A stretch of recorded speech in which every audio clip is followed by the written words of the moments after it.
নমস্কার বন্ধুরা, রূপাস কিচেনে সবাইকে স্বাগতম।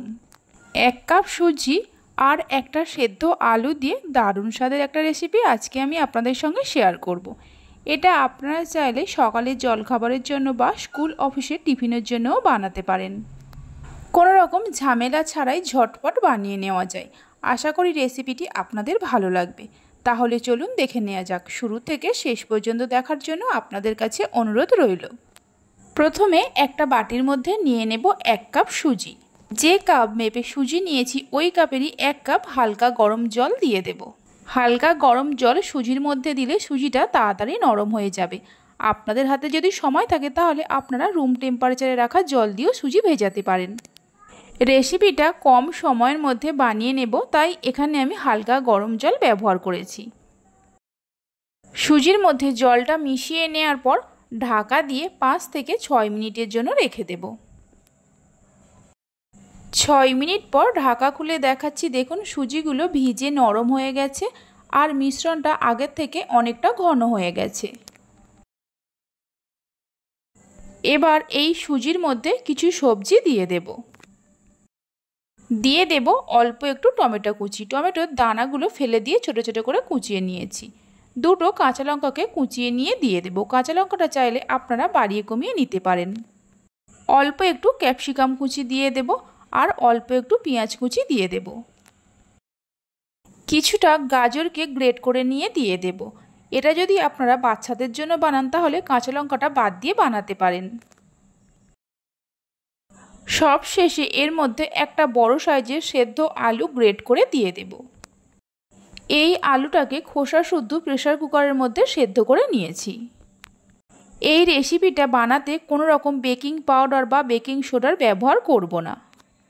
সেদ্ধ আলুটাকে গ্রেট করে নেওয়ার পর এর মধ্যে দিয়ে দেব হাফ চামচ ভাজা মশলা। এখানে আমি গোটা জিরে আর ধনেকে শুকনো খোলায় ভেজে আগেই গুঁড়ো করে রেখেছিলাম।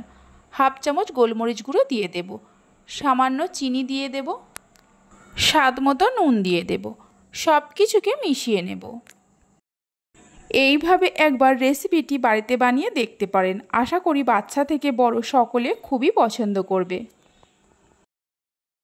সব কিছুকে মিশিয়ে নেওয়া হয়ে গেছে। মিশ্রণটা অনেকটাই ঘন হয়ে গেছে, তাই এর মধ্যে অল্প একটু জল দিয়ে দেব। জল দিয়ে জলটাকে মিশিয়ে নেব। একটা মিডিয়াম ঘনত্বের ব্যাটার তৈরি করে নিতে হবে।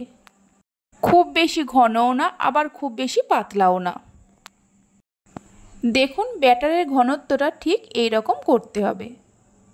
ব্যাটারটা তৈরি করে নেওয়া হয়ে গেছে। ব্যাটারটাকে এইভাবে রেখে দিয়ে গ্যাসের ওপর একটা ফ্রাইং প্যান বসিয়ে দেব। ফ্রাইং প্যানের মধ্যে অল্প একটু তেল ব্রাশ করে দেব। আপনারা চাইলে বাটার দিয়েও করতে পারেন। ফ্রাইং প্যানটা গরম হলে 2 হাতা করে ব্যাটার ফ্রাইং প্যানের মাঝখানে দিয়ে দেব। তারপর হাতা দিয়ে এইভাবে ঘুরিয়ে গোল করে দেব, একটু পাতলা করে। তবে আপনারা যদি চান ছোট ছোট করে প্যানকেকের মতো করেও তৈরি করতে পারেন। ব্যাটারটা দেওয়ার সময় গ্যাসের ফ্লেমটা লোতে রাখতে হবে। হাতা দিয়ে গোল করে দেওয়ার পর গ্যাসের ফ্লেমটা লো টু মিডিয়ামে করে 1.5 থেকে 2 মিনিটের জন্য ঢাকা দিয়ে দেব। ঢাকা দিয়ে বানালে রেসিপিটি তাড়াতাড়ি তৈরি হয়ে যায়। 2 মিনিট পর ঢাকা খুলে একটা খুন্তি দিয়ে চারিদিকে গোল করে প্রথমে ঘুরিয়ে নেব। তারপর এটাকে উল্টে দেব।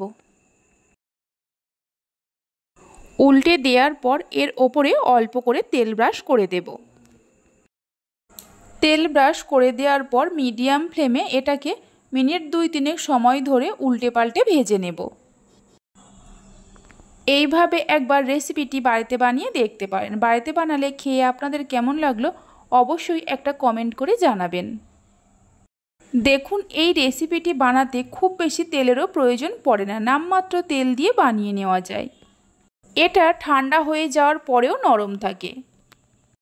আমার রেসিপি যদি আপনাদের ভালো লেগে থাকে অবশ্যই একটা লাইক করবেন, বন্ধুদের সঙ্গে শেয়ার করবেন।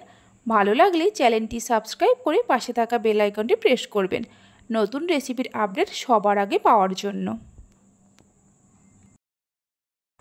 দুটো সাইডে ঘুরিয়ে ঘুরিয়ে ভালো করে ভেজে নেওয়া হয়ে গেছে। এবার একটা প্লেটের মধ্যে তুলে নিয়ে রেখে দেব।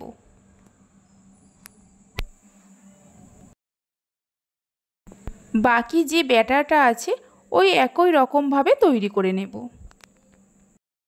কোনো রকম ঝামেলা ছাড়াই ঝটপট বানিয়ে নেওয়া যায় আর খেতেও হয় খুবই সুস্বাদু।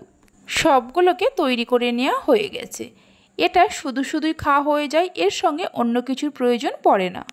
তবে আপনারা চাইলে টমেটো সসের সঙ্গে পরিবেশন করতে পারেন। তাহলে চলুন ভিডিওটা আমি এখানেই শেষ করছি। আপনারা সবাই ভালো থাকবেন, সুস্থ থাকবেন। ধন্যবাদ।